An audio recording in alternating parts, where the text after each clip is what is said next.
काफी कुछ तो खैर आप लोगों को पता चल ही गया है मैं क्या करती हूँ। एक लाइन में अगर बताऊं तो मैं एक यायावर हूँ।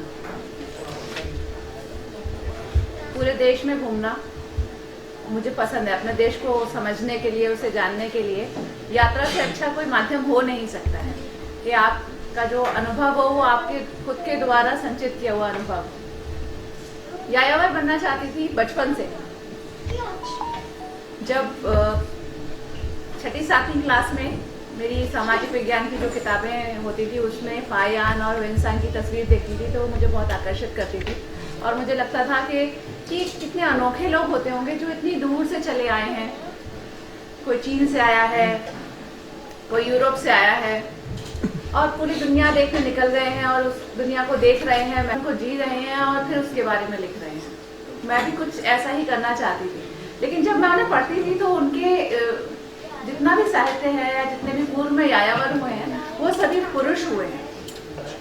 मैंने काफ़ी तलाश किया पर मेरी जानकारी में कोई महिला यायावर मुझे मिली नहीं कि जिसने पूरा दुनिया देखी और उसके बारे में लिखा हो। तो तब कहीं ना कहीं मन में एक सवाल पैदा होता था कि यायावर पुरुष ही क्यों हुए, महिला कोई यायावर क्यों नहीं हुई? क्योंकि अगर महिला यायावर होगी तो उसका दुनिया को दिखाने का जो नजरिया होगा वो ऐसा मैं सोचती हूँ कि थोड़ा सा ज्यादा सेंसिटिव होगा। ये अनुभव मुझे तब हुआ जब मैं यूरोप ट्रैवल कर रही थी और यूरोप के कई ऐसे देश हैं जहाँ पर क्वीन का राज रहा है, कई सारी कंट्रीज हैं। तो जब मैं उन कंट्रीज को देखती थी और मैंने उनके कल्चर को महसूस किया तो मैंने पाया कि उनका कल्चर बेहतर ज़्यादा खूबसूरत है क्योंकि औरतें खूबसूरती पे ज़्यादा फोकस होती हैं, डिटेलिंग पे ज़्यादा फोकस होती हैं, तो वो उनके समाज में भी दिखाई देता है। फॉर एग्जाम्पल अगर मैं बात करूँ नीदरलैंड्स की, तो नीदरलैंड्स की का जो समाज है उसके जीवन में फूलों का बहुत बड़ा योगदान है। आज जो ट्यूलिप है, ट्यूलिप नीदरलैंड की पहचान है। वहाँ सबसे बड़ा ट्यूलिप गार्डन है क्यूगेनहॉफ और उस जगह को आपको जानकर हैरानी होगी कि वो जो ट्यूलिप है जो नीदरलैंड की पहचान है वो भारत से वहाँ पहुँचा है। वो हिमालय की उपज है। तो जो नीदरलैंड की क्वीन होती थी उनको फूलों का बड़ा शौक था तो वो क्या करती थी, जो बॉटनी के छात्र होते थे, बॉटनी के जो शोधार्थी होते थे वो उनको सपोर्ट करती थी। और जैसे अभी पिछले सत्र में सर ने कहा कि वो दरबारी ग्रेट टर्म यूज किया, तो दरबारी टर्म में क्या होता था, जो राजा होता था उसके पास लोग अलग अलग प्रतिभाओं को लेकर आते थे और बताते थे कि मैं इस प्रतिभा में अच्छा हूँ और मैं ये बेहतर कर रहा हूँ लेकिन मुझे सहयोग की आवश्यकता है। तो राजा उनको सपोर्ट करते थे, उन कलाओं को सपोर्ट करने के लिए वो उन्हें आश्रय देते थे। तो इस तरह वो दरबारी का शब्द उसका से जुड़ा। तो नीदरलैंड के राज्य में महारानी ने ऐसे बहुत सारे बॉटनी के छात्रों को सपोर्ट किया जो शोधार्थी थे और थोड़े दिलेर भी थे और उनको वो एक काम देती थी तो कहती थी तुम पूरी दुनिया में भ्रमण करो और मेरे लिए ऐसा पुष्प ढूंढ के लाओ जो कहीं और ना हो, जो हमारे देश में ना हो। तो उन्हें कहा जाता था फ्लावर हंटर्स। उन बॉटनी के छात्रों को वो कुछ नहीं करते थे, वो निकल पड़ते थे, बस तलाश कर रहे हैं भाई, फूल तलाश रहे हैं जो कि एक महारानी को प्रस्तुत किया जा सके, वो इतना विलक्षण होना चाहिए। तो इस तरह वो पूरी दुनिया में खोजते थे और ट्यूलिप तक पहुंचे और ट्यूलिप यूरोप पहुंचा। तो समाज में महिलाओं का प्रभाव किस तरह नजर आता है कि उस फूल ने उस पूरे समाज पर इतना प्रभाव डाला कि आज नीदरलैंड के जो घर होते हैं ना, उन घरों में फूलों की बहुत महत्व है, दिखाई देते हैं बहुत ज्यादा। और एक जमाने में ट्यूलिप सोने से ज्यादा कीमती होता था, लोग फ्लॉन्ट करते थे, मतलब अपने आप को रईस दिखाने के लिए वो अपने आप ट्यूलिप पुष्प की को दिखाते थे कि मेरे पास इतनी वैरायटी के ट्यूलिप है और लोग चोरी भी करते थे ट्यूलिप। अभी भी नीदरलैंड बहुत सुंदर है, उसका कंट्री साइड बहुत सुंदर है, लोग बहुत सजाते हैं। तो मैं सोचती थी कि क्योंकि वहाँ की महारानी ने इतनी डिटेलिंग पर काम किया है, सौंदर्य पर काम किया है, प्रकृति से जुड़ा हुआ काम किया है, तो उसका प्रभाव वर्षों तक उस समाज पर नजर आता है। तो अगर मैं अपने देश की सुंदरता, अपने देश की कला, साहित्य, कल्चर को दिखाने का कुछ प्रयास करूं तो शायद वो कुछ बेहतर नजर आएगा। एक महिला के नजरिए से अगर मैं दिखा पाऊंगी तो शायद वो थोड़ा ज़्यादा सेंसिटिव नजरिया होगा और लोगों को उसमें ज़्यादा आनंद भी आएगा। तो इस तरह जो यायावर बनने की कहानी है वो शुरू होती है मेरे स्कूल के डेज से। एक स्कूल है सरकारी बिल्कुल सरकारी, जिसमें एक पंखा है वो धीमे धीमे चल रहा है जब लाइट आती है, और पट्टियां हैं जमीन पे बिछी हुई। मैं ये कहानी पता क्यों सुना रही हूँ आपको, शायद इस तरह आप मुझसे कनेक्ट कर पाएंगे कि जो प्राथमिक पाठशाला होती है उसकी जो स्थिति अब तो बहुत अच्छी हो गई है, लेकिन जब मैं पढ़ती थी तब वो उतनी अच्छी नहीं होती थी। और घर वालों को भी इतना कोई नहीं होता था कि अरे हमें बहुत ब्रांडेड स्कूल में भेजना है। हमें लगता था टीचर अच्छा होना चाहिए, स्कूल की दीवारें और स्कूल का जो तामझाम हो वो अच्छा नहीं है तो भी चल जाएगा, हमारा बच्चा पढ़ाई अच्छे से करे। तो मैं सरकारी स्कूल में बैठकर पढ़ती थी, पट्टियों पर बैठ कर पढ़ती। मैंने स्लेट और बत्ती पर लिखा है। ये सब मैं आपसे इसलिए कह रही हूँ क्योंकि अगर आप आ रहे हैं ग्रामीण बैकग्राउंड से और आपको लगता है कि मैं सरकारी स्कूल में पढ़ाऊँ, और अगर मैं किसी ब्रांडेड स्कूल में पढ़ा होता जैसे बाकी की दुनिया के लोग, बड़े शहरों के लोग पढ़ते हैं, तो शायद मैं कुछ और बेहतर कर पाता। तो ये ना, ये एक बस भाव है जिसे आप अपने मन से जितनी जल्दी निकाल दें उतना अच्छा होगा, क्योंकि जिंदगी में वही लोग कुछ कर पाते हैं जो मेहनत करके आगे बढ़ते हैं। मेरे पिताजी कहते थे कि मुसाफिर शब्द से उठते हैं जो जाना दूर होता है। अगर आपको लंबी यात्राएं करनी है तो आपको सुबह भोर में जल्दी उठना पड़ेगा।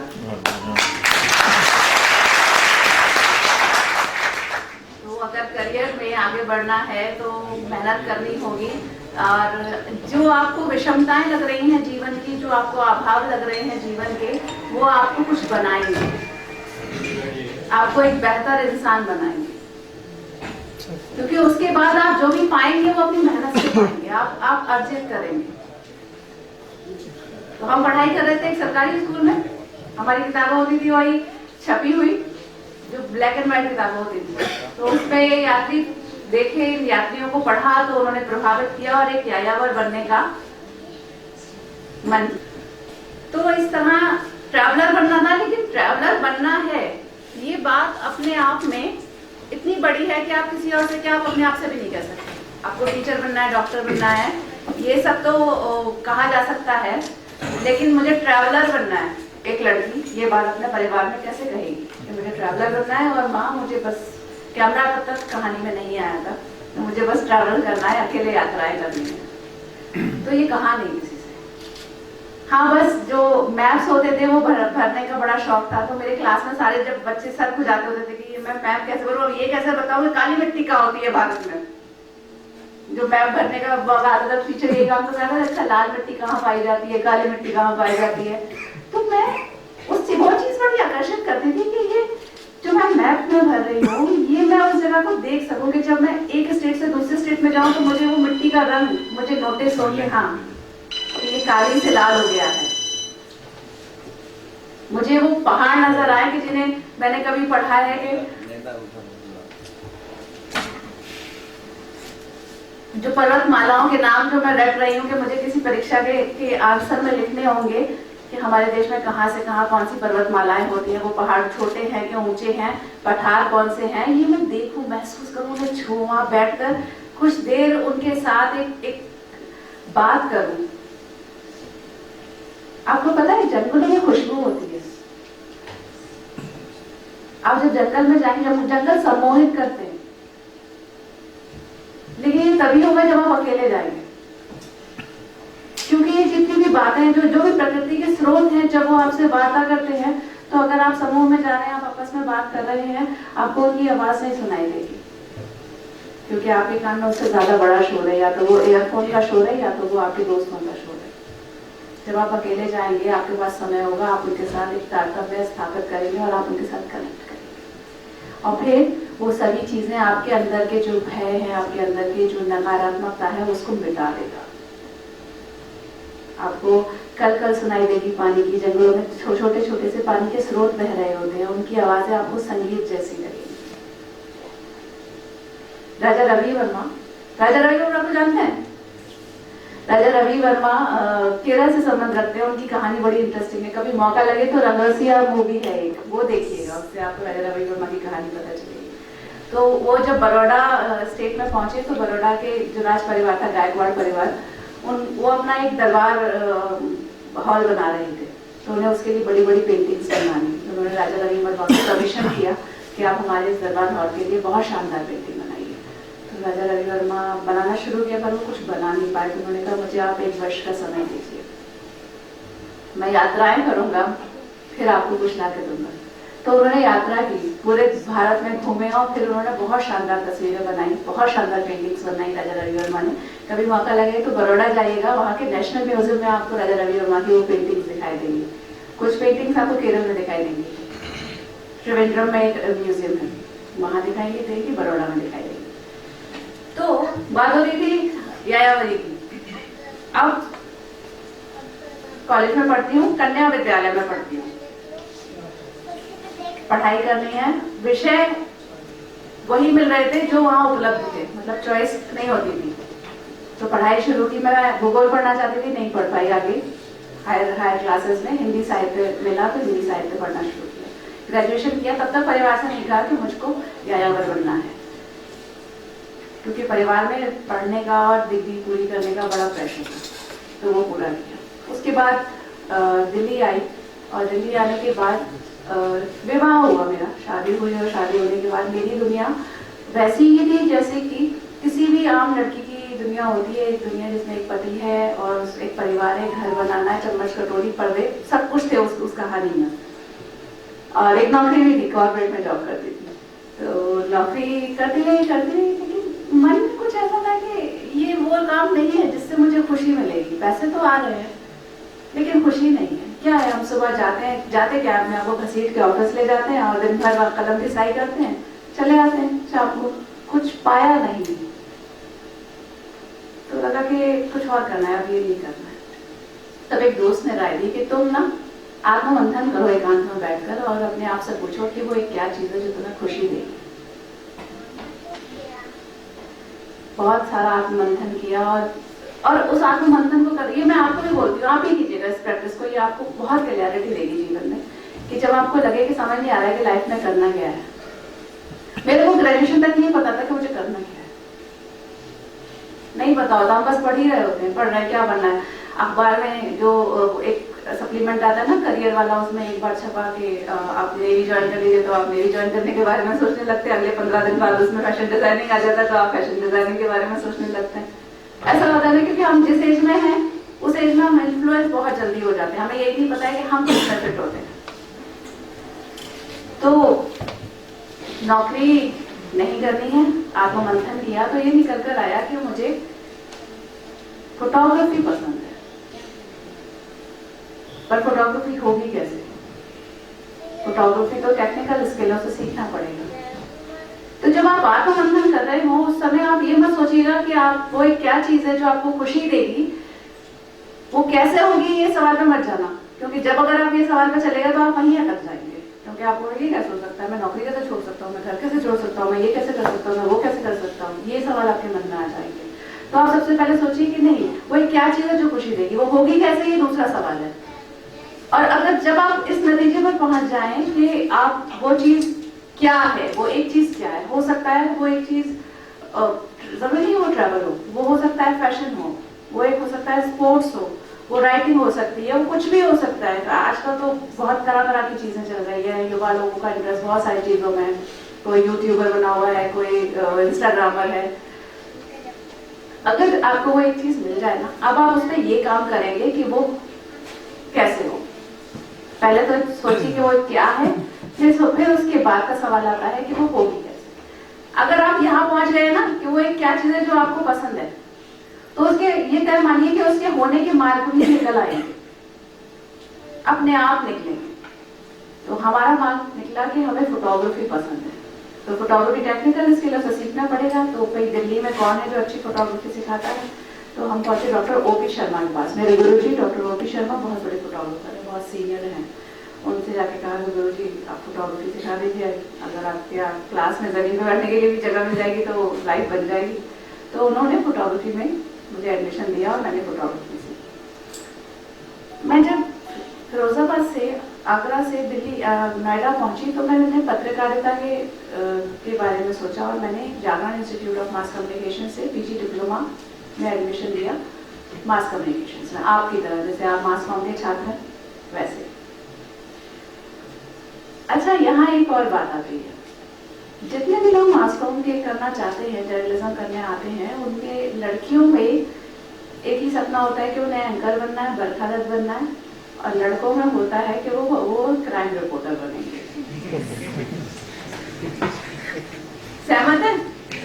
हाँ हाँ। अच्छा, तो इस सवाल का एक जवाब बताइए, जब सब एंकर बनेंगे और सब क्राइम रिपोर्टर बनेंगे तो बाकी काम कौन करेगा?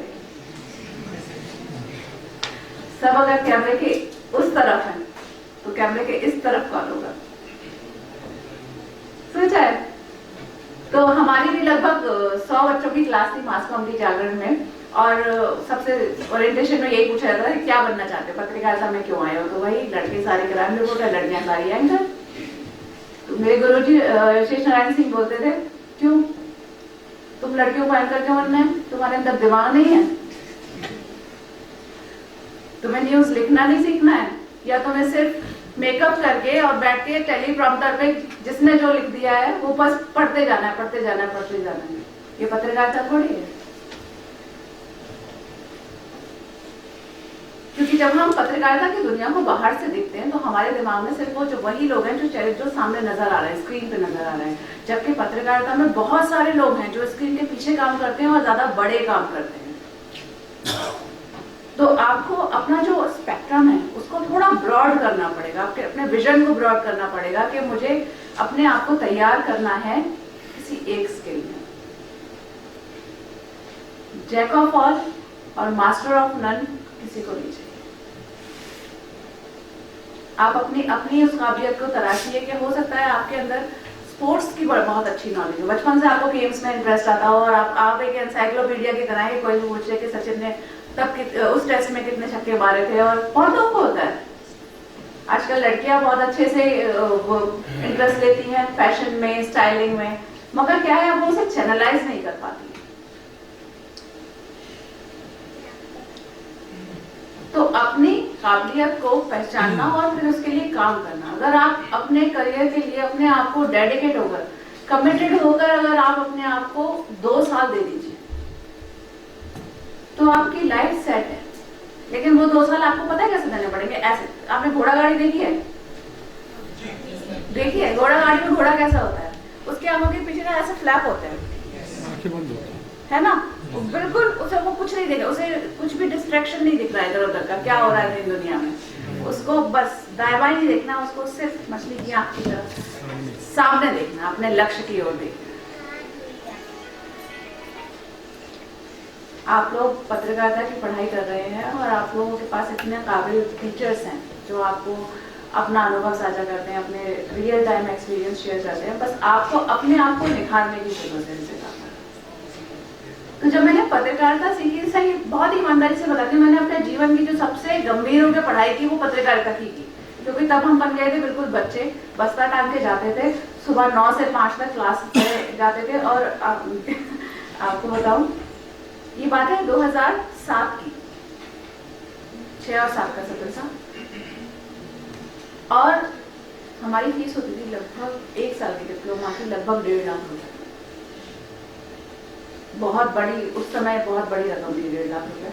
उसमें से आधे से ज्यादा बच्चों ने लोन लेकर कुछ करके उस पैसे को जुटाया था। बहुत दूर दूर से लोग आए थे, बिहार से, यूपी से।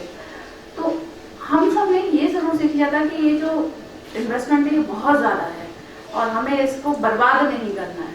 तो हम कभी भी क्लास मिस नहीं करते और हम नोट्स बनाते थे। एक भी क्लास मिस नहीं करनी है गलती से भी। लाइब्रेरी में बैठना है, नोट्स बनाने हैं, बिल्कुल रजिस्टर, बड़े बड़े रजिस्टर बनाते थे। हमारी किताबें भी नहीं होती थी, कुछ भी नहीं होता था। हमारी किताब होती थी सुबह के अखबार, जो हमें सुबह पढ़ के आने हैं, उस पर होगी चर्चा। और अगर ब्लैंक दिख गए तो हमारा टीचर हमें बाहर खड़ा कर देगा कि तुम ब्लैंक क्यों हो, तुम कैसे पत्रकारिता के छात्रों, तुम्हें पता ही नहीं है कि हुआ क्या है देश में। तो ये कुछ नहीं है, ये सिर्फ जो आपका थॉट प्रोसेस है उसको जगाने की एक कवायद है। जितना आप जगह ले जाएंगे उतना आप ही का फायदा है, वरना तो यहाँ से आप रिप्लेस होने वाले हैं, टीचर थोड़ी रिप्लेस होने वाले हैं, वो तो यही रहेंगे, आगे आपको जाना है।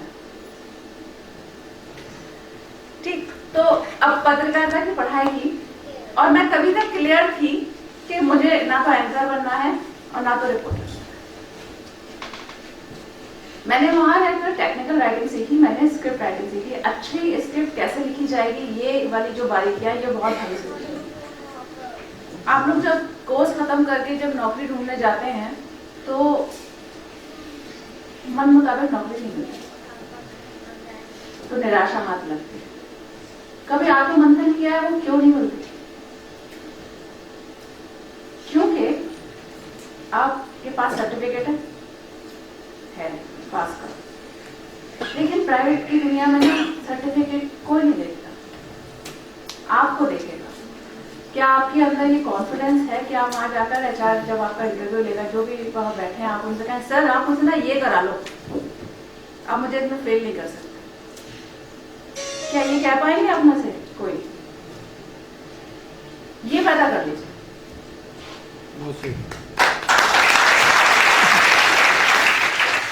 वो क्या रहा होता है जब हम एचआर में बैठे होते हैं तो हमें लग रहा होता है ये भगवान जी क्या पूछ लेगा।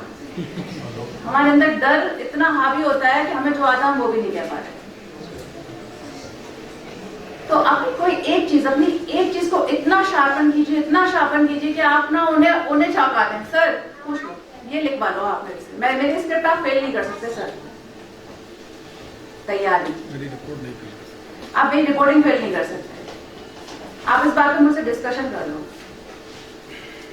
सीए में क्या हो रहा है ये बताता हूँ। हमारे जो 7 स्टेट्स हैं नॉर्थ ईस्ट में, नॉर्थ ईस्ट की जितनी 7 स्टेट्स हैं उनमें क्या चल रहा है, उनकी परेशानियां क्या, उनका विरोध क्या कर सकता हूँ। दक्षिण कोरिया और उत्तर कोरिया के बीच के विवाद पर मैं बात कर सकता हूँ।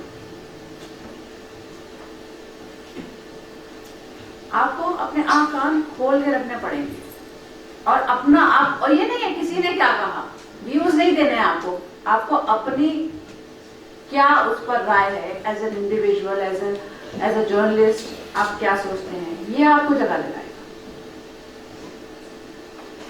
तो पत्रकारिता की पढ़ाई हो गई पूरी, एक मीडिया हाउस में जॉब शुरू की,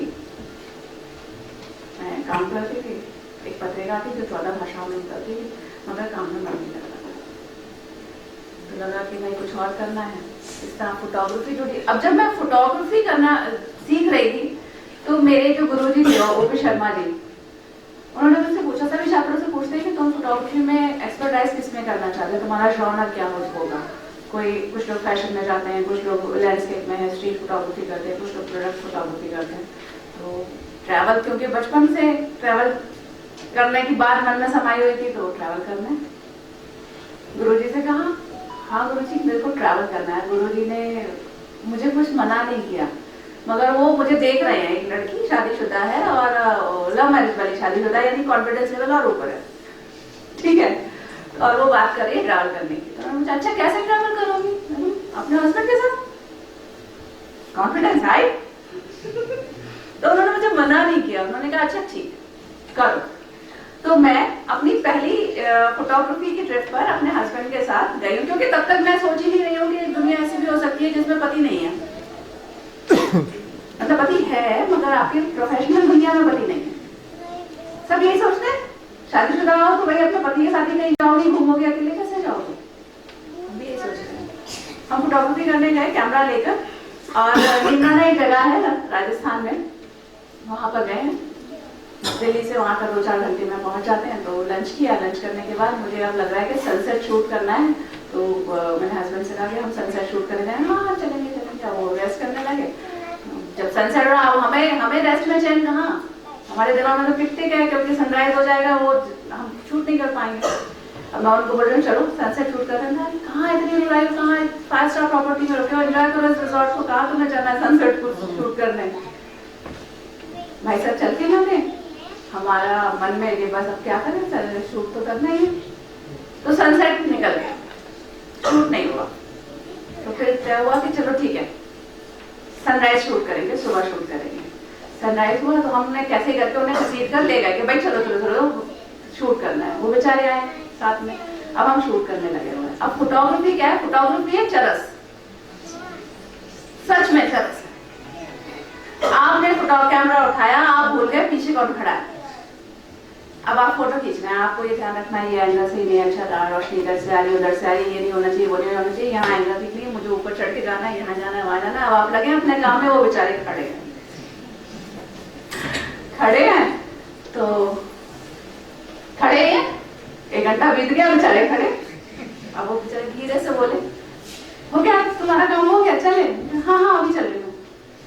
1 घंटा और बीत गया। फिर वो बोले तुम्हारा काम हो गया, चले? हाँ थोड़ी देर और। फिर आधा घंटा बीत गया, 2.5-3 घंटे बीत गए, वो बेचारे खड़े। फिर वो बोले अब हो गया तो चलो। अब मैं उन पे झल्लाई हूँ, यार तुम क्यों खड़े हो, तुम जाओ, मुझे काम करने दो। तुम जाओ ब्रेकफास्ट करो, स्विमिंग पूल में जाओ, मजे करो, मेरे साथ मत खाओ। और तब मुझे ये रियलाइज हुआ कि भाई साहब ये जो कॉम्बिनेशन है ना, ये दूध में नमक वाला है। ये होगा नहीं, क्योंकि ये दोनों ही आपका अटेंशन चाहते हैं, चाहे वो फोटोग्राफी हो चाहे वो पति हो। ये दो प्रेम है आपके। अब आप इन दोनों को मिक्स कर रहे हैं तो कॉम्बिनेशन तो वही दूध में नमक वाला है। तो आज ये तय मानिए और गांठ बांधिए कि जहां पति को ले जाइएगा वहां कैमरा नहीं ले जाइएगा, और जहां कैमरा नहीं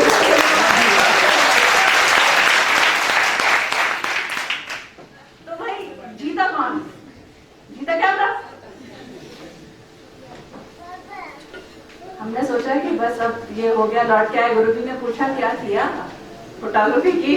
नहीं की। क्या हुआ? उन्हें पूरी कथा सुनाई कैसे ऐसे हो गया। कहते अच्छा अब बताओ अब क्या है, ट्रैवल करना है या प्रोडक्ट फोटोग्राफी करनी है? गुरुजी करेंगे तो ट्रैवल ही, प्रोडक्ट फोटोग्राफी नहीं करेंगे, करेंगे तो ट्रैवल ही। तो रिप्लेस ये किया कि भाई अब आपको फैमिली के दायरे से बाहर होना है। अब ये आप ही पढ़ते हैं, देखिए हम सब अपने आसपास दायरों में जीते हैं। तो एक शादीशुदा औरत होने के नाते आपका जो बेस्ट फॉर्मेट है वो यही है कि आप अपने पति के साथ जाएं, कहीं पर भी जाएं। लेकिन अगर आपको एज एन इंडिविजुअल अपने आप को ग्रो करना है तो आपको चाहिए कि आप अपनी दुनिया को थोड़ा सा विस्तार दें।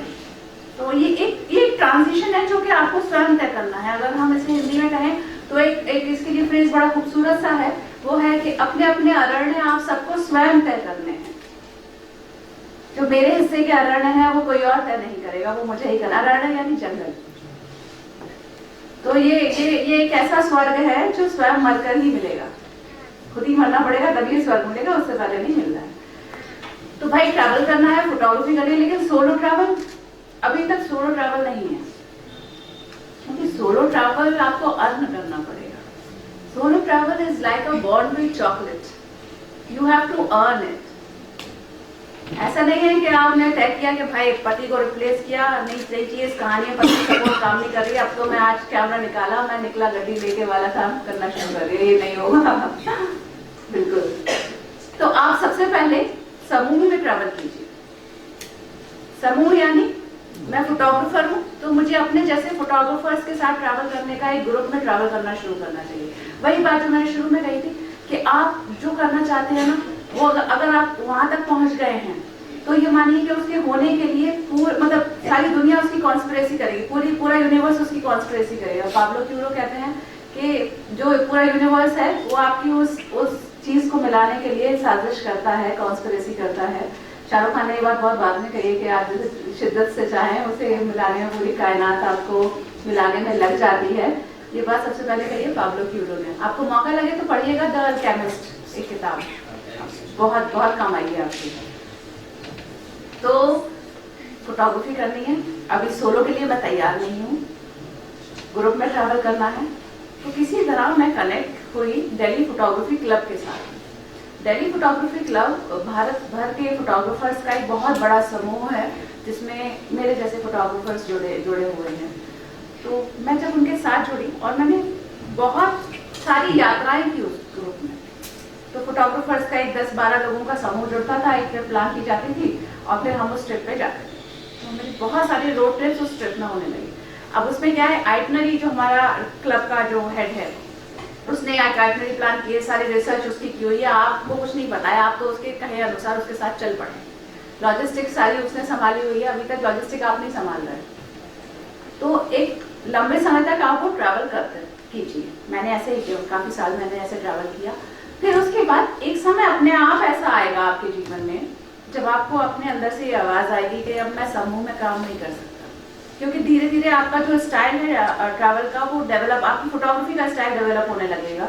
तो आपको लगेगा कि नहीं, ये जो किसी और की जो आइटनरी है ना, मैं उसमें फिट नहीं होता, मुझे अपना समय चाहिए। तब वो मौका आएगा कि आप अब कहेंगे कि नहीं बस बहुत हुआ समूह, अब मैं अकेले ट्रैवल करूँगी। तब आप खुद तैयार होंगे ट्रैवल करने के। आपको इतनी सारी रोड ट्रिप्स करने के बाद, ट्रेन की ट्रिप्स करने के बाद आपको ये समझ में आ जाएगा कि अब मैं अकेले कुछ भी होगा मैं मैनेज कर सकती हूँ। तो फिर सोलो ट्रैवल शुरू हुआ, क्योंकि इतने सारे साल आपने ट्रैवल कर लिया है ग्रुप में, तो सोलो जब आप करेंगे, सोलो आपके लिए कितना ज्यादा विस्तृत आसमान खोल देगा कि आपको लगेगा कि इसका तो नशा है। अब सोलो ट्रैवल करने के फायदे बताओ या नुकसान? क्या बताऊं पहले? फायदे बताओ। नुकसान भी नहीं है। अच्छा चलिए फायदे बताओ, फायदों से शुरू करते हैं। सोलो ट्रैवल का सबसे बड़ा फायदा तो ये होता है कि आप अपने आप को जान पाते हैं। जब आप सोलो ट्रैवल करेंगे ना, जब पहली बार अपनी सोलो एक यात्रा संपन्न करेंगे ना, तो आपको ऐसी वाली फीलिंग आएगी जैसे कि आपने 10वीं की परीक्षा पास कर ली है। एक पायदान ऊपर चले गए, है ना। जब तक 10th नहीं किया होता तो लगता है अभी तो तुम्हें बोर्ड देना है, तुम क्या जानो अभी। तो जब पहला सोलो करेंगे तो लगेगा अरे ये इसमें इतना ज्यादा रॉकेट साइंस नहीं है, मैंने कर लिया, हो गया। तो वो आपको अपने अंदर ही एक कॉन्फिडेंस लेवल का ऊपर चला जाएगा, बूस्ट आ जाएगा। सोलो करने में एक फायदा ये होगा कि आपको जहां जितने समय रुकना है, आपको कोई ये नहीं कहेगा कि अरे भाई चलो टाइम हो रहा है, हमारे बुकिंग्स हैं, आगे जाना है, लोग इंतजार कर रहे हैं। जब आप ग्रुप में ट्रैवल करते हैं तो उसकी प्रॉब्लम क्या होती है, आधे टाइम आपको वेट करना पड़ता है। कोई तैयार नहीं हुआ है, किसी का ब्रेकफास्ट नहीं हुआ है, किसी का कुछ नहीं हुआ है। कॉल टाइम का इतना ध्यान नहीं रखा जाता। वैसे फोटोग्राफर की जो दुनिया होती है ना, उसमें रखा जाता है। एक अनसेट रूल है कि भाई अगर आप एक समूह में यात्रा कर रहे हैं तो अगर सुबह आपको सनराइज शूट करना है तो आप 4 बजे होटल छोड़ देंगे। जो आ गया रिसेप्शन पे वो चला जाएगा, जो सोता रह गया वो सोता रह गया, वो आराम से अपने मैनेज करेगा, वो इसे जगाएगा भी नहीं। देखिए अगर अपने सपने पूरे करने ना तो तपना तो पड़ेगा। हम ट्रैवल करते हैं तो हम 5 स्टार में भी स्टे करते हैं, और हमें कहीं कुछ नहीं नसीब होता है तो हम कहीं पर भी स्टे कर लेते हैं। जब मैं रोड ट्रिप्स करती थी, और फोटोग्राफर को क्या है सबसे ज्यादा जरूरी, उसे अपने आप को थकाना नहीं है। उसे जब वो सुबह उठे तो वो फ्रेश होगा, ऐसा नहीं हो कि उसे लगा यार मेरी नींद पूरी नहीं हुई। अगर आपका दिमाग शांत नहीं है आप अच्छी फोटो नहीं खींच सकते। तो मैं बहुत बार ट्रैवल करती थी और मुझे सोना होता था। आप रोड ट्रिप कर रहे हैं, टेम्पो ट्रैवलर है, बस है, तो आप उसमें सीट पे आराम से सो नहीं पाते हैं। तो मैं हमेशा एक चटाई कैरी करती थी, एक कंबल एक चटाई, 2 चीजें मेरे ट्रैवल बैग में हमेशा, एक फोल्डेबल चटाई होती थी। सब सो गए, ठीक है, सब चेयर्स पे बैठ गए, अपनी अपनी सीट पर बैठे हुए, चटाई खोली, बीच में ये जैसे ये जगह है ना, जैसे बस में जो बीच में जगह होती है, सीट में बीच में बिछाई, कंबल आधा बिछाया आधा ओढ़ा और तान के सो गए। सबको बोल दिया भाई देखो जो उठ के जाएगा मुझे जगाएगा, कोई मेरे ऊपर से उठ के ना चला जाएगा। तो आप पत्रकारिता के छात्र हैं तो आप शर्म को तो एकदम बिल्कुल किनारे रख दीजिए, अपने आप को ना पुरुष मान लीजिए। आप कोई क्या कहेगा, मैं कहाँ बैठूंगी, कहाँ लेटूंगी, ये सब भूल जाइए। ये इस सब में पढ़ेंगे ना तो फिर आप आगे उतने अच्छे से काम नहीं कर पाएंगे। पुरुषों की तरह मेहनत करिए डटकर, और अपने आप को ऐसा बनाइए कि कहीं पर भी आप फिट हो सके। तो वहां बीच में आप सो के अपनी नींद पूरी करिए आराम से, अगले दिन जाके काम करिए, ठीक है। तो सोलो के फायदे, सोलो में फायदा ही क्या होता है, जब आप समूह में जाते हैं तो प्रॉब्लम क्या है, ज्यादातर समूह आपने ग्रुप बनाया, फ्रेंड्स के साथ ट्रैवल करते हैं ना, आपने 2-3 फ्रेंड इकट्ठा किया और आप कहीं यात्रा कर रहे हैं। मान लीजिए मैं और दिग्विजय जी कहीं चले गए साथ में, ठीक है, किसी नई जगह पर, मैं वहां जाऊंगी और वहां जाकर भी बिना जाए वापस आ जाऊंगी, क्योंकि मेरे साथ में कंपनी है। हम गए कहीं पर खाना खाने, हम रुके, हमने खाना खाया, हम दोनों आपस में बात कर रहे हैं, और आगे गए, रुके, आपस में ही बात करते रहते, कहीं स्टे किया, वहां पर हमने पूरे टाइम अपनी कहानियां सुना रहे एक दूसरे को। यही होता है दोस्तों में, आपको एक मौका ही नहीं मिलेगा कि आप किसी लोकल व्यक्ति से बात कर सकें, क्योंकि आप अपने साथ अपनी कंपनी साथ ले गए। तो फिर गए क्यों है, इसके साथ तो यही बैठ के बात कर लेते, कहीं जाने का फायदा क्या होगा। और जब आप सोलो ट्रैवल करेंगे, अकेले ट्रैवल करेंगे, तो आपके पास कोई विकल्प ही नहीं होगा, आप ना अनजान लोगों से बात करेंगे, आप बोर हो जाएंगे, मैं किससे बात करूं, मैं क्या पूछूं, मुझे कुछ पूछना है, मैं किससे पूछूं? तो सबसे पहले इसकी शुरुआत होगी ड्राइवर के साथ। आप गाड़ी में बैठे, आपने ड्राइवर से बात किया, और जब आप उससे बात करना शुरू करते, उन्हें भी बड़ा अच्छा लगता है जब आप उनसे बात करते हैं। तो वो आपको और ज्यादा जानकारी देंगे, मैडम जी आप ये करना, मैडम जी आप वहां जाना, अच्छा आपको वो देखना, वो ये करना, वो ये करना, आप उससे बात करिए। तो मैं तो बहुत बार कोशिश करती हूँ अपनी यात्राओं के दौरान, लास्ट में समापन जब कर रही होती हूँ, तो मैं उस ड्राइवर के घर जाती हूँ, उसके घर में जाके एक बार मिलकर आती हूँ उसके घर के लोगों से, तो उन्हें भी अच्छा लगता है, मुझे भी पता चलता है कि आप समाज के अलग अलग वर्ग के लोगों के साथ जुड़ते हैं। ये नहीं है कि अभी मैं यहाँ आई हूँ तो आप एक ही, मतलब हम अगर सोशल इकोनॉमिक बैकग्राउंड देखें तो हम सबकी ऑलमोस्ट सेम ही है, हम मध्यवित्तीय वर्गीय परिवारों से आ रहे हैं, लेकिन उसके नीचे का क्या? फिर तो मेरा विजन क्या होगा कि कोई अगर मुझे गरीब मिलेगा तो मैं उसको बोलूंगी अरे तुम्हारे पास रोटी नहीं है खाने को, तो तुम केक क्यों नहीं खा रहे हो? क्योंकि आपको पता ही नहीं उस दुनिया में हो क्या रहा है, आपने कभी जानने की कोशिश ही नहीं की। तो इस तरह शुरुआत कीजिए आप ड्राइवर से बात करने के लिए, और जब आप बात करेंगी ना, अच्छा ये बात ना मैं महिलाओं को ही खासतौर से बोलती हूँ, महिलाएं बात करने को लेकर झिझकती हैं। उन्हें लगता है अगर मैंने इससे बात की तो ये कहीं मुझे गलत ना समझ लें, इसको ये मेरा पीछा ना करने लग जाए, मुझे फोन ना करने लग जाए। इसके बारे में कभी सोचा है कि आप सबसे बात करिए, सबसे बात करिए, और आपकी बात से ये परिलक्षित होना चाहिए कि आप सिर्फ बात ही कर रही हैं। वो आपकी बॉडी लैंग्वेज उसे बताइए कि आप उससे जानकारी ले रहे हैं, उससे बात कर रहे हैं, इससे ज्यादा आप उसे एंटरटेन नहीं करेंगे। इस भय को बिल्कुल दिल से निकाल दीजिए कि कोई आपको परेशान करेगा ऐसी तैसी।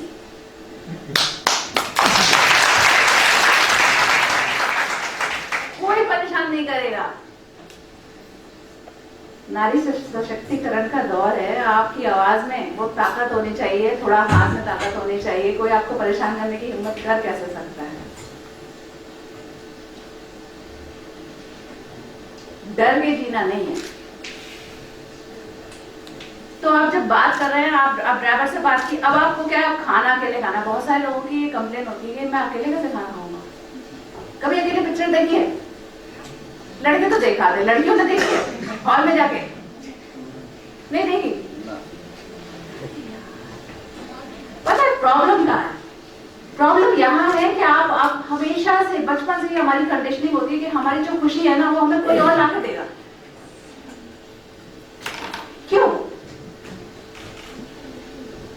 कोई और क्यों लाके देगा? हम उम्मीद करते हैं कि ये हमारा पति होगा, वो हमारे लिए सारा कुछ करेगा। किसी से उम्मीदें करनी क्यों है?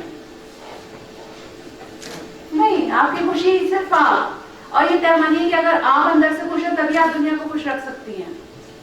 आप निराश हैं, आप खुश नहीं हैं, आप बस सपने देखती रहिए। हाँ ठीक है, मेरा पति है, मुझे पिक्चर दिखाने लेके जाएगा, मुझे चाट खिलाने लेके जाएगा, मुझे ये करने लेके जाएगा। वो पर बेचारा वो बिजी है अपने ऑफिस में। फिर वो कोशिश करता है, देखो पति को पति मानो, से सुपरमैन मत मानो। Treat him like a human being. जैसे आप हो ना, जैसे आपके संघर्ष है उसके भी संघर्ष है, पर कितना आप अपने संघर्ष रोग आके उसके आगे कह देते हो, वो बेचारा रो भी नहीं सकता है ना सर?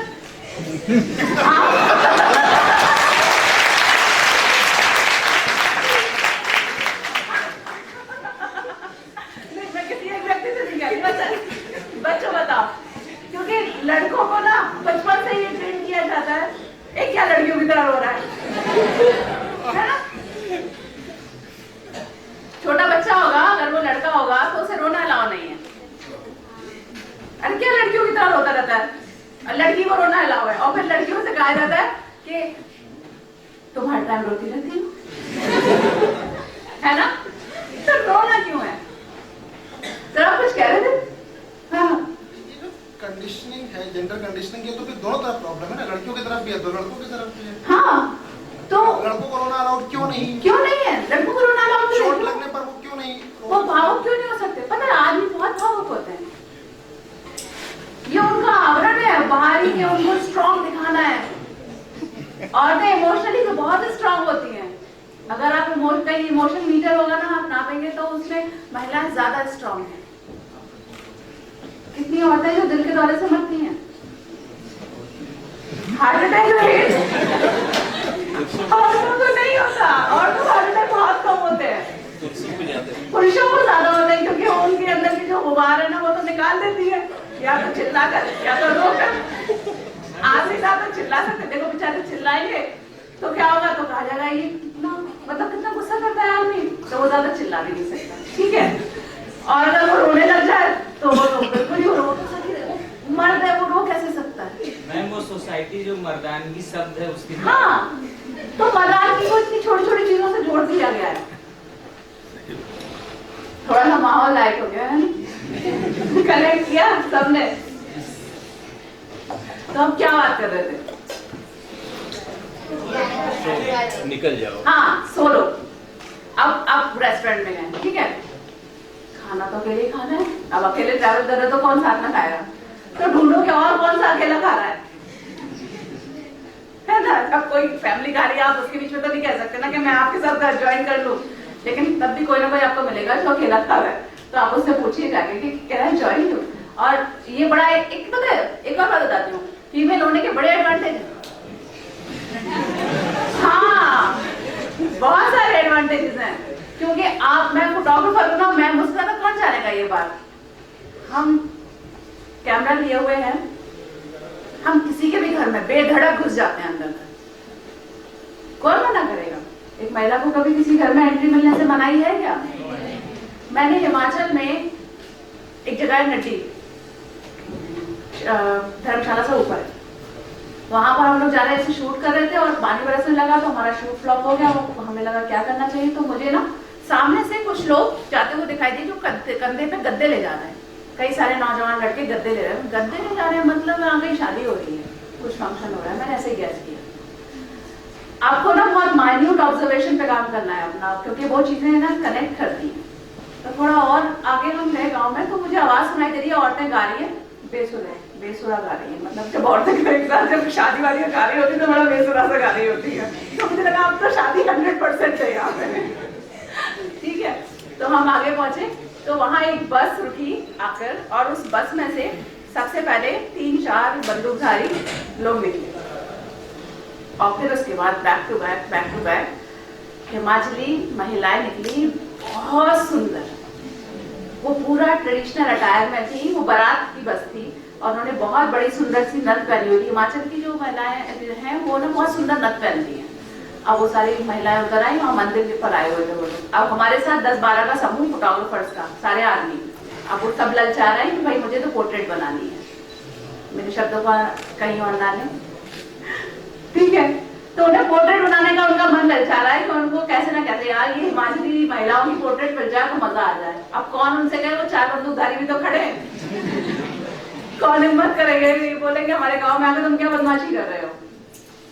अच्छा ठीक है, तो मैंने जाके उनसे बात की। अच्छा, आप हमेशा एक ट्रिक है, आपको जब किसी बहुत सुंदर महिला की पोर्ट्रेट बनानी हो तो आप कभी उसे डायरेक्ट अप्रोच मत करिए, क्योंकि पिटने के चांसेस है। उसका तरीका क्या है, उस समूह में बूढ़ी महिला को ढूंढिए, उसके पास जाइए, उसकी फोटो खींचिए। अच्छा, फोटो एक ऐसी चीज है ना कि सब पिघल जाते हैं। आप जब फोटो खींचना तो शुरू करेंगे ना, आप उसके 4 से अच्छे पोर्ट्रेट्स निकालेंगे, आप उनको दिखाएंगे, जो अम्मा जी होंगे वो भी खुश हो जाएंगे, अरे वाह यार ये पहला आदमी जिसने मेरी अच्छी फोटो खींची है, ठीक है। तो उसके बाद जब आप उनके साथ एक रैपो डेवलप कर लें, तब फिर आप उनसे कहेंगे अच्छा आपके साथ बातचीत कीजिए, थोड़ी बातचीत कीजिए, और फिर आप उनसे कहेंगे अच्छा आप अगर अलाउ करें तो मैं उनकी फोटो खींच लूं। अभी भी आप अपने टारगेट पर मत जाइए, जो सबसे सुंदर महिला से मत बोलिए कि मैं उसकी फोटो खींच लूँ, अच्छा ये इसीलिए उससे बात कर रहा है, नहीं। तो फिर आप उनकी जैसे 2-4 महिलाओं की फोटो खींचिए, उसके बाद फिर उनसे कहिए आप मैं खींच लूँ, तब फिर वो लोग तब तक ना मना नहीं करते। तो इस तरह हमें बहुत अच्छे से पोर्ट्रेट्स मिल गए। तो फोटोग्राफर होने का फायदा है कि आप किसी की शादी के घर में भी जा सकते हैं, महिला है अगर आप कहीं पर भी एंट्री ले सकते हैं। कितना भी ऐसा ग्रामीण समाज होगा वो भी आपको वेलकम करेगा, और जो हमारा ग्रामीण पक्ष है वो तो ज्यादा ओपन होता है, बहुत वेलकम करता है। तो इस तरह हमारी फोटोग्राफी शुरू हुई। तो सोलो में क्या है, अब जब आप अकेले खाना खाने बैठेंगे ना, तो आप किसी अकेले आदमी को ढूंढिए जो खाना खा रहा है, फिर आप उसकी टेबल पर खाना खाना शुरू करिए। अब आप उससे बात करें। अब सोचिए बात क्या करनी है, आप किसी जगह को देखने गए हैं, उस जगह को आप कितना भी कोशिश कर लेंगे, आपके पास एक तो समय का अभाव होगा, 2 दिन मुश्किल से 3 दिन, आप ज्यादा कुछ तो नहीं जान सकते। लेकिन जो वहाँ का लोकल इंसान है वो वहाँ हमेशा से रह रहा है, उसे उस जगह के बारे में आपसे बेहतर पता है, तो वो आपको कुछ इनपुट्स ऐसे देगा जो आपके काम आएंगे। तो अब ये पेन कॉपी ले जाने का समय नहीं होता है सबके पास, बड़ा अच्छा सा हथियार है वॉइस नोट। आप उससे बात करना शुरू करिए और बात करने में वो आपको अब कुछ जानकारी देना शुरू करेगा। तो जैसे ही वो शुरू करे, आप ना वॉइस रिकॉर्डर ऑन कीजिए और अपनी और उसकी बातचीत को रिकॉर्ड कीजिए और पड़ा रहने दीजिए। मेरे पास मेरे वॉइस रिकॉर्ड्स 5-5 साल बाद काम आते हैं। मैं किसी जगह पे 5 साल पहले गई हूँ और मैंने वहाँ किसी से बात की है, वो कहीं ना कहीं मेरे फोन में पड़ी है, मैंने और फिर उसको सेव करिए प्रॉपर नाम डाल के, ऐसे नहीं उसकी नंबरिंग पे मत जाइए, फिर आप ही नहीं ढूंढ पाएंगे जब आपको चाहिए होगा किस जगह के बारे में है, वो जरूर उस पर लिखिए। और जब आप एक आर्टिकल लिखने बैठेंगे तब आपको याद आएगा एक आदमी तो मिला था यार, वो कुछ बता तो रहा था। फिर आप अपने वॉइस नोट्स को सुनिए शांति से और फिर उसकी बात को आप रिकॉल करेंगे तो आपको पूरा इंस्टांस याद आ जाएगा। तो इस तरह आपका जो आर्टिकल है उसको डेप्थ मिलेगी। आप अपने आर्टिकल में अगर उस इंसान का नाम के साथ कोट करेंगे, जब आप वॉइस नोट पे बात करें ना तो कोशिश करें कि बीच में या अंत में उस आदमी से उसका पूरा नाम पूछें, उसका गांव का नाम पूछें, ताकि जब आप आर्टिकल में लिखेंगे तो उसके नाम के साथ उसकी जगह का नाम भी आप लिखेंगे कि स्थानीय व्यक्ति मिस्टर सो एंड सो से मैंने बात किया तो उन्होंने ये बात मुझे बताई। तो इससे ये बाइट आपको बहुत वैल्यू देगी, ऑथेंटिसिटी देगी आपके पीस में। तो इस तरह आपको एक लोकल से बात करने का मौका मिलेगा। फिर जब आप ट्रैवल कर रहे होंगे, आप घूम रहे होंगे, मान लीजिए आप मॉन्यूमेंट्स पे गए, उस मॉन्यूमेंट की जानकारी कौन देगा? सोचिए, किसी के पास जवाब है? Guide sir. बाहर दुकान लगाए रहते हैं छोटे छोटे, वो सब।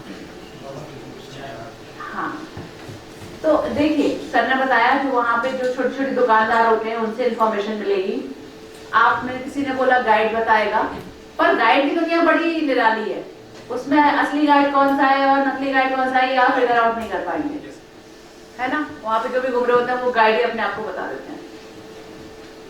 एक और चीज है, जितने भी मॉन्यूमेंट्स है ना वो सब ASI प्रोटेक्टेड होते हैं आमतौर पे, ज्यादा जो ऐतिहासिक धरोहर है।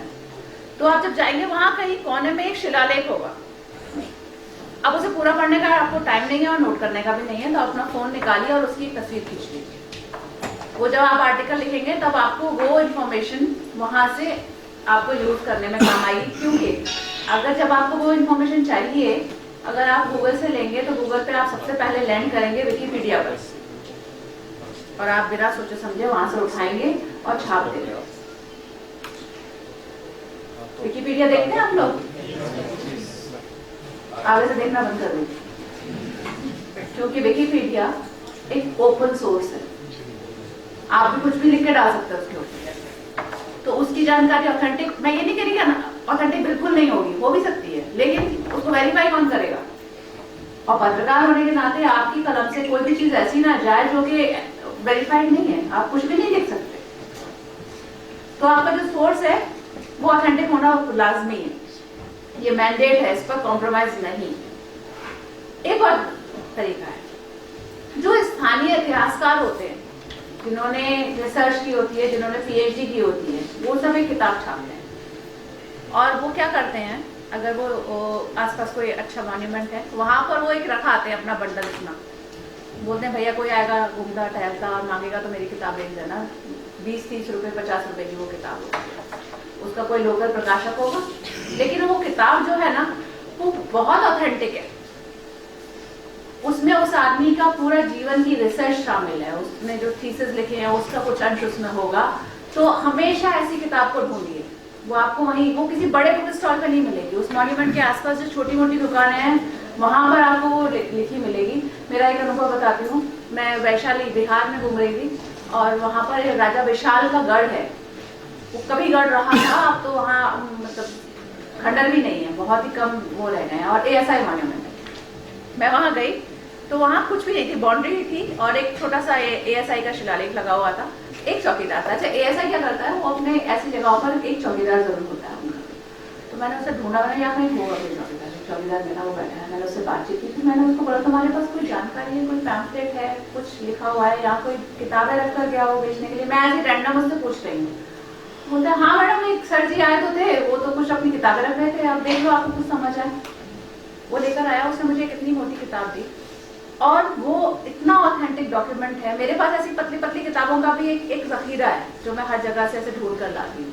तो जब मैं आर्टिकल लिखती हूँ, जैसे मेरा आर्टिकल दैनिक जागरण में जाता है, तो वो लगभग 3000 शब्द का आर्टिकल होता है। उस आर्टिकल में आपको इतिहास का भी एक पक्ष थोड़ा लिखना है, तो वो लिखते टाइम मुझे बहुत उससे जानकारी मिलती है। फिर उस किताब में ना उन लोगों के बारे में होता है जो उस शहर में रह रहे हैं, इतिहासकार हैं, जानकार हैं।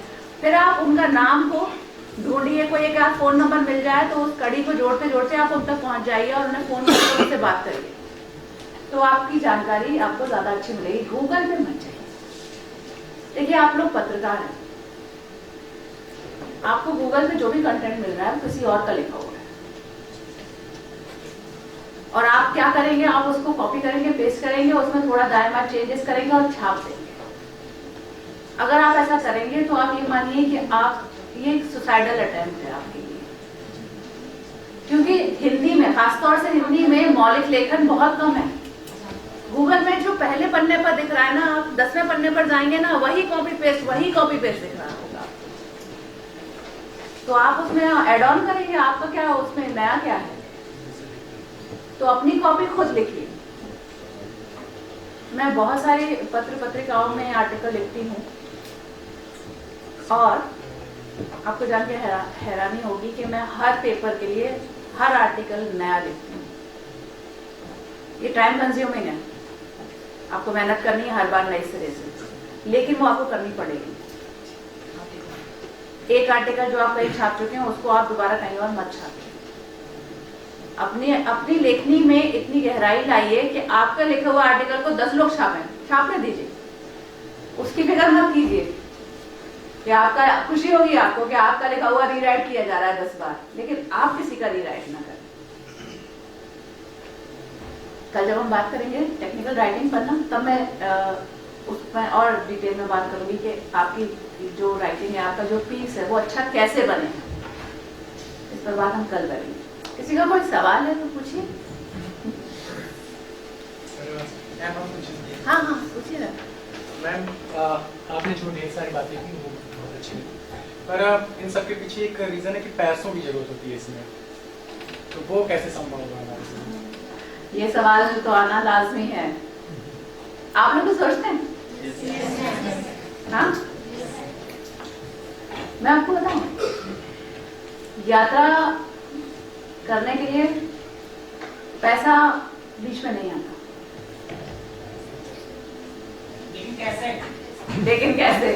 ये सवाल का है, इसीलिए तो आई हूँ आपके बीच, यही बताने आई हूँ। ये एक तरीका है जो आपको मैं बताऊंगी डिटेल में। आज बताऊं या कल बताऊं? कल तो आज बता। अच्छा, आप लोग कल रहेंगे? ये कॉलेज के बच्चे नहीं रहेंगे कल। अच्छा ठीक है, तो मैं बताऊंगी। रह सकते हैं, हाँ?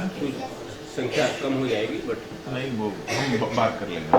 अच्छा, जब मैंने ट्रैवल करना शुरू किया और अभी तक मैं ग्रुप में ट्रैवल कर रही थी, तो मेरे दिमाग में भी यही सवाल आता था कि यात्राएं तो बहुत करनी है, लेकिन पैसे कहाँ से आएंगे यात्राओं के? मैंने बहुत सारे लोगों से पूछा, अपने सीनियर से जो ऑलरेडी ट्रैवल कर रहे हैं। किसी के पास कोई जवाब नहीं था, किसी के पास कोई प्लान नहीं था जो ये बताता कि भाई बिना पैसे की यात्रा कैसे की जाती। फिर मैंने इसका जवाब ढूंढा हिंदी साहित्य में। हिंदी साहित्य में जो पूर्व में यात्रा साहित्य लिखा जा चुका है, अब वो पढ़िए। राहुल सांकृत्यायन जी की कृतियां पढ़िए। और मैंने वो पढ़ा इसलिए क्योंकि मुझे इस सवाल का जवाब चाहिए था कि ये होगा कैसे। उन्होंने जब यात्राएं की हैं तो वो राहुल सांकृत्यायन जी कोई बहुत अमीर आदमी नहीं थे, या पूर्व में जितने भी यायावर हुए उनमें से कोई अमीर नहीं हुआ है, सारे फक्कड़ है, पैसे नहीं होते, पैसे मेरे पास भी नहीं है, लेकिन वो लोग यात्राएं कर रहे हैं। कैसे? ये कैसे पता चलेगा यात्राएं होंगी कैसे? तो जब मैंने राहुल संघाचार्य जी को पढ़ा, उनकी बहुत सारी यात्राएं हिमालय में, तब यात्राएं की जब सड़कें भी नहीं थी हिमालय में, हिमालय के दुर्गम स्थल, एशिया के दुर्गम भूखंड, बहुत सारी उनकी किताबें हैं। आप लोग पढ़ेंगे तो आप लोगों को वो हेल्प नहीं करेंगी, राइटिंग में हेल्प करेंगी। तो वो क्या करते थे, जब यात्रा करनी होती थी उन्हें, वो प्लान बनाते थे, पैसे ऐसे बहुत ज्यादा पास में नहीं, बहुत मामूली सी जमा पूंजी पास में, और वो निकल जाते थे, पैदल पैदल यात्रा कर रहे थे। यात्रा करके अब जहाँ रात हुई वहां पर कोई गांव है, तो गांव में जो सबसे गणमान्य व्यक्ति है गांव का, उसके दरवाजे पे गए, उसको जाकर बताया कि मैं एक यात्री हूँ, तो मुझे रुकना है, आप बताइए मेरी कुछ मदद कर सकते हैं। तो वो उनको अपनी बैठक में उनके रहने की व्यवस्था करता था और उनकी खाने पीने की व्यवस्था करता था। फिर वो लोग आपस में बात करते थे, और बात करते करते वो जो होस्ट होता था वो पूछता था कि आपका आगे का प्लान क्या है, आप कहाँ जाने वाले हो, क्या करने वाले हो। तो ये उसे बताते थे कि मैं आगे जाने वाला हूँ, उस गांव में जाना है, आगे का रास्ता मेरा ये है। तो बीइंग का लोकल, वो जो होस्ट है उसका तो संपर्क का जो दायरा है वो आसपास का है, उसके जानने वाले उसके आसपास के क्षेत्र में ही रहते हैं। तो वो क्या करता था, वो एक चिट्ठी लिखता था अपने उस किसी जानने वाले को जो यहाँ से 50 किलोमीटर या 100 किलोमीटर दूर रहता है, कि आप जा रहे हो, अच्छा ठीक है, ये चिट्ठी मेरे उस जानने वाले को दे देना, वो आपको आगे अपने घर में रुका देगा। तो वो इस तरह अगला पड़ाव की व्यवस्था वो व्यक्ति कर देता था। रास्ते में खाना थोड़ा सा बांध देता था, किसी के पास टट्टू होता था तो टट्टू दे देता था कि लो तुम्हारा सामान इस पे चला जाएगा, ये ले जाओ। कोई नौकर साथ में दे देता था, अच्छा ठीक है तुम ये नौकर साथ ले जाओ, ये तुम्हारे थोड़ा काम आ जाएगा। तो ऐसे करके ये एक चेन बनती थी कि वो एक पॉइंट से दूसरे पॉइंट और दूसरे पॉइंट से तीसरे पॉइंट तक कोई ना कोई लोग उनमें सहयोग करके उस यात्रा को आगे सुगम बनाते थे। और जो हमारी भारतीय जो सनातनी परंपरा है, अतिथि देवो भव, वो इस पूरी भावना के मूल में होती थी कि वो जहां भी जाएंगे उनका सत्कार होगा। जब मैंने ये पढ़ा तो मुझे सच में बहुत हिम्मत आई कि हाँ लोग ऐसे यात्रा करते थे। तो जब ये तब था, ये अब क्यों नहीं है, अब भी ये होगा। तो मुझे बस वो तलाशना है कि ये है कहाँ पर, ये सिस्टम कहाँ काम करता है। तो शायद आप लोग इसे नोट करना चाहें, एक वेबसाइट है, नहीं होमस्टे नहीं, couchsurfing.com, couchsurfing.com।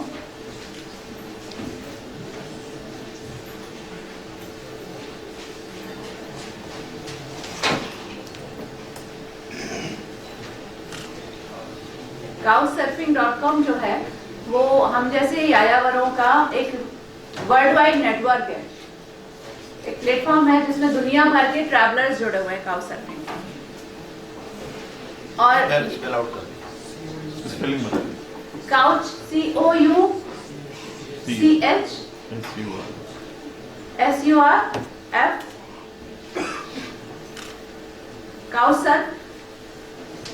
couchsurfing.com। ठीक है, आप लोग एक बार चेकआउट कीजिएगा couchsurfing.com को।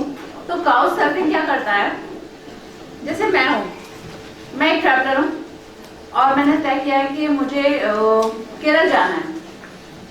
केरल में मेरा कोई संपर्क नहीं है, कुछ भी नहीं पता है। तो किसी तरह मैंने अपने जाने का की जुगाड़ की, और छात्र जीवन है तो मैं आपको बताऊं भारतीय रेल से ज्यादा अच्छा कुछ नहीं है, और अनुभव के लिए भी उससे ज्यादा अच्छा माध्यम कोई नहीं है। हम प्लेन में अब बहुत यात्राएं करते हैं क्योंकि समय नहीं होता है, लेकिन जो ट्रेन की यात्रा है वो ज्यादा सिखाती है। प्लेन की यात्रा बहुत ज्यादा कुछ नहीं सिखाती। आप बहुत सस्ते में केरल पहुंच जाएंगे, आप ट्रेन में यात्रा करेंगे और ढेर सारा अनुभव लेकर आएंगे। तो काउचसर्फिंग, मुझे केरल में स्टे करना था और मैं चाहती थी कि मैं केरल के समाज को जानूं, वहाँ के लोगों को जानूं और समझूं। जब हम जाते हैं होटल में तो हम क्या जानते हैं, कुछ नहीं जानते। होटल के कमरे सब जगह एक जैसे, होटल का खाना सब जगह एक जैसा। आप केरल में जाओ, आपको आलू का पराठा बेच रहा होता है। हाँ, अभी मैं गुजरात गई हूँ तो मुझे वो पनीर की सब्जी दे रहा था गुजराती थाली में। हाँ, गुजराती थाली में पनीर की वो सब्जी बेच रहा है। तो अगर आपको लोकल के साथ कनेक्ट करना है तो काउचसर्फिंग बहुत सशक्त माध्यम है। तो मुझे केरल में लोकल लोगों को जानना समझना था, तो मैंने अपनी डेट डाली couchsurfing.com पे। काउचसर्फिंग का जो इंटरफेस है वो फेसबुक जैसा है कुछ। तो आप अपनी एक प्रोफाइल बनाते हैं और उसमें अपने बारे में लिखते हैं कि आप क्या कर रहे हैं, क्या करते हैं, क्या करना चाहते हैं, आपने क्या ट्रैवल किया है और आपका इंटरेस्ट क्या है। तो उससे ओवरऑल आपके जो होस्ट है उसको आपके बारे में पता चलेगा कि आप क्या हैं, आप जेन्युइन हैं या नहीं। उसके बाद आप ढूंढते हैं कि मैं केरल जा रहा हूँ तो मुझे केरल में होस्ट ढूंढना है या एक साथी ढूंढना है, मैं क्या ढूंढ रहा हूँ, तो उसमें कैटेगरीज है वो आपको डिफाइन करनी है। तो मुझे ढूंढना था स्टे, मुझे केरली परिवार के साथ स्टे करना है। अरे तो बता बाबूजी पैसे कहाँ मिल रहे हैं, वही तो बता रही हूँ।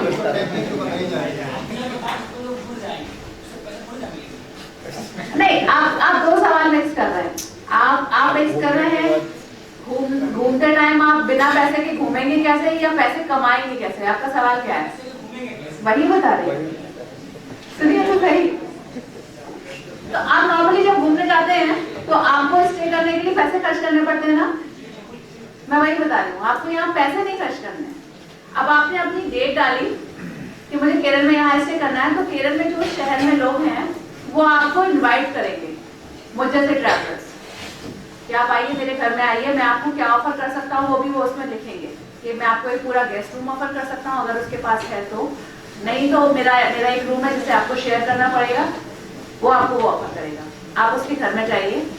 ऐसे ही जैसे कि हमारे यहाँ मेहमान एक दूसरे के घर में आते जाते हैं, आप वहाँ रहिए, उसके पास अगर आपको ऑफर करने के लिए फूड है तो वो फूड ऑफर करेगा, वरना नहीं भी करेगा, आप बाहर से खाइए, आप वहाँ स्टे करिए। और इस पूरे ट्रांजैक्शन में कहीं पर भी पैसे इन्वॉल्व नहीं हो रहे हैं, आपको उसको पैसे नहीं देने, और ना ही ये है कि वो एक दिन आपके घर आएगा तो आपको उसको अपने घर रुकाना है, ये भी नहीं करना है। उसने एक ट्रैवलर की मदद की है, वही हम बैक टू राहुल सांकृत्यायन जी की बात करेंगे कि जैसे हिमालय में लोग एक दूसरे को अपने घर रुकाते थे, वैसे ही आज भी पूरी दुनिया में लोग अपने यहाँ लोगों को रुकाते हैं। फॉरेनर्स बहुत सारे आ रहे हैं इंडिया में।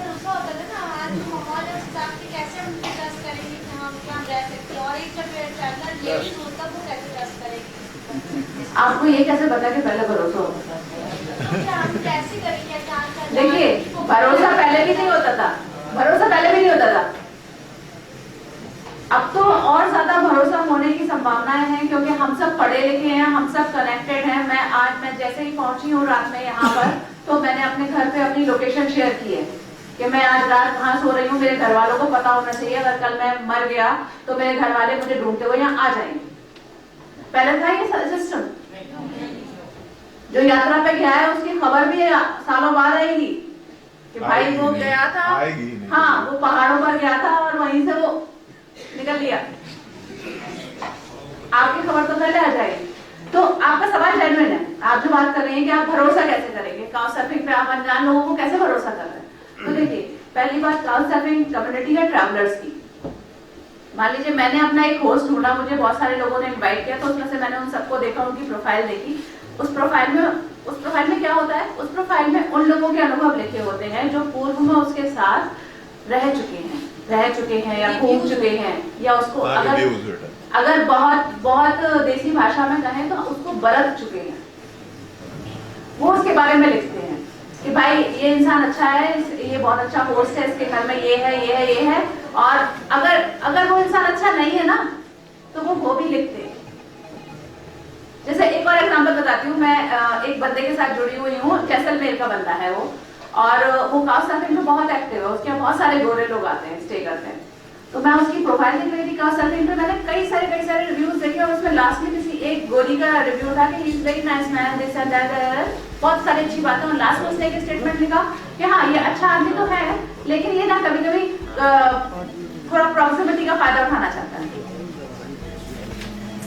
तो ये एक बात ही काफी है कि ठीक है आप फ्रेंडली हो रहे हैं, पर आप तो ज्यादा फ्रेंडली हो रहे हैं, तो आप उसे डिस्कार्ड कर दीजिए, बचाइए उसके बाद।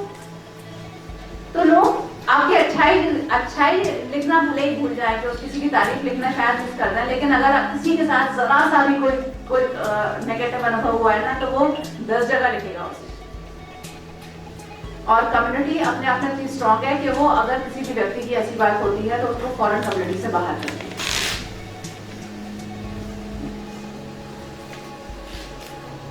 तो भरोसा तो आपको दिखाना है, आपका देखिए आपकी अपनी सिक्स सेंस क्या कह रही है। आप किसी आदमी को पढ़ रहे हैं, पहली बात तो ऐसी प्रोफाइल जिसमें ऑलरेडी उससे बहुत सारे लोग जुड़ चुके हैं, वो खुद ट्रैवलर बन के कितनों के साथ रहकर आया है और कितनों को उसने अपने यहाँ रखा है, ये अपने आप में क्लियर कर देगा कि ये व्यक्ति भरोसा करने लायक है या नहीं लायक है। और जब आप ट्रैवल करते हैं तो आप इतना तो कॉन्फिडेंस अपने साथ लेके ही चलते हैं कि अगर कुछ गड़बड़ होगी तो मैं आपसे मैनेज करूंगा।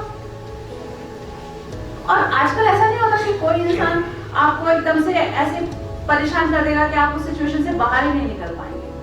अब दुनिया थोड़ा ज्यादा एडवांस हो गई है। People may come with some indecent proposal. It's your choice. You take it or you reject it. दुनिया ज्यादा क्लियर है, मुझे लगता है दुनिया ज्यादा क्लियर, अपना रंजीत टाइप लोग नहीं होते। जैसे पुरानी फिल्मों में एक विलन होता था ना, वो एक लड़की को देखता था और बस उसको मॉलेस्ट करने की कोशिश करता था। ऐसा नहीं होता। अब ना आपके विलन थोड़े डरते हैं, तो वो ना सीधे सीधे कहने के बारे में, देखो बहन मेरे पास ये प्रपोजल है, तुम्हें ये करना है, नहीं करना है, ओके तुम जा सकते हो, कहानी खत्म। ऐसा नहीं होगा कि कोई आपको मॉलेस्ट कर देगा, कहाँ, ऐसा नहीं होता, कहीं पर भी नहीं होता। आपको अगर कहीं इन्वॉल्व नहीं होना है तो आप बहुत क्लियर ना कह सकते हैं कि नहीं, I am not into this, I am seriously not into this. आप जब सोलो ट्रैवल कर रहे हैं तो आपको कुछ नियम कानून अपने आप पालन करने पड़ेंगे, क्योंकि आजादी जो है ना उसकी एक कीमत है।